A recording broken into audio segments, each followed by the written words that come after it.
Yang kita takutkan adalah su'ul khatimah, ya ikhwan. Su'ul khatimah diriwayatkan oleh Abu Dawud dan disebutkan di dalam kitab Jami' Ulum wal Hikam karangan Ibnu Rajab, hadis sahih yang juga diriwayatkan oleh Imam Bukhari dalam kitab Adabul Mufrad, bahwasanya Rasulullah SAW bersabda, inna ahadakum la ya'malu bi amali ahli jannah hatta la yakunu bainahu wa bainal jannati illa dhira' fayasbiqu alaihi alkitab fayamalu bi amali ahli an-nar fayadkhuluha. Sesungguhnya salah seorang kalian beramal dengan amalan penduduk surga, kemudian kitab mendahulinya, kemudian membuat dia beramal untuk sehingga antaranya dengan surga tersebut hanya sebatas tinggal satu depa lagi, sampai kitab menentukan lain kepadanya, kemudian dia beramal dengan penduduk neraka, kemudian dia masuk neraka tersebut. Wa inna ahadakum la ya'malu bi amali ahli an-nar hatta la yakunu bainahu wa bainal an-nari illa dhira'. Sungguhnya salah seorang kalian beramal dengan amalan penduduk neraka sampai antaranya dengan neraka tersebut hanya tinggal satu depa, satu jengkal masuk neraka. Fayasbiqu alaihi kitab, kemudian kitab menerangkan lain padanya, menentukan lain. Fayamalu bi amali ahli jannah, kemudian dia mengamalkan sekali dengan amalan penduduk surga, kemudian memasukinya. Disebutkan tambahan riwayat tersebut oleh Imam Bukhari dalam kitab Adabul Mufrad, beliau mengatakan fima yabdu linnas, kiranya orang yang pertama yang beramal dengan amalan surga dan akhirnya masuk neraka itu adalah orang yang beramal tapi tidak dalam hati, hanya untuk nampak oleh manusia, tidak pernah sepenuh hatinya. Salatnya hanya ketika dilihat oleh orang, tidak pernah khusyuk, tidak pernah hadir.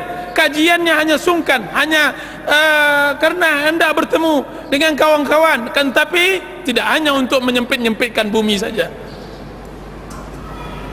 hanya memperbanyak bilangan, akan tapi tidak menambah kualitas. Ini orang yang beramal seperti ini tidak baik, dia adalah sampah bumi, dan ini berbahaya. Ikhwan, kita beragama Islam harus dari hati, datang ke sini harus dengan hati. Jika seandainya hati ini tidak baik, maka tidak baiklah. Inna fil jasadi mudghah, sesungguhnya di dalam jasad itu ada satu gumpalan. Idza saluhat saluhal jasadu kullu, jika seandainya dia baik, baik pula semuanya. Jadi kalau seandainya tidak mau mendapatkan su'ul khatimah, maka hendaklah beramal ikhlas kepada Allah. Dan alangkah sulitnya ikhlas, dan yang kedua, beramallah berbaik, berbuat baiklah. Apa kata Allah Subhanahu wa taala? Wa amma man saddaqa wa amma man bakhila wastaghna wa kadzdzaba bil husna fasanuyassiruhu lil usra. Siapa yang bakhil, siapa yang merasakan dirinya cukup di dalam hidupnya, berarti kami akan susahkan hidupnya, akan jadikan dia sulul khatimah. Wa amma man a'ta wattaqa wa saddaqa bil husna, sedangkan orang yang memberi, bersedekah dan bertakwa dan mempercayai hari akhirat, kami akan mudahkan untuknya kebaikan. Berarti kita beramal hari ini, hadir di majelis ta'lim hari ini untuk mendapatkan husnul khatimah, agar dimudahkan oleh Allah Subhanahu wa taala. Apa kata Sufyanus Tsauri ketika beliau hendak meninggal, ketika datang anak-anak cucunya, apa katanya? Diamlah kalian. Ketika ditanya oleh cucu-cucunya, wahai ayah, kenapa engkau menangis? Wahai kakek, kenapa engkau menangis? Apa kata cucunya tersebut? Wahai ayah, kenapa engkau menangis sedangkan engkau imam, engkau ulama? Apa kata Sufyanus Tsauri? Diamlah kalian. Sesungguhnya keletihan hari-hari itu untuk menunggu hari-hari ini. Keletihan hari-hari itu untuk menunggu hari ini, yaitu husnul khatimah, untuk mendapatkan husnul khatimah. Keletihan kita hari ini untuk mendapatkan husnul khatimah.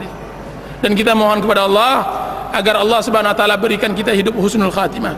Jangan mati di atas maksiat kepada Allah Azza wa Jalla, agar memudahkan kita untuk bisa menerima kebenaran, membawa ubun-ubun kita kepada kebenaran, memberikan kepada kita hati yang lembut, air mata yang mengalir, kemudian badan yang khusyuk khudu' kepada Allah Azza wa Jalla.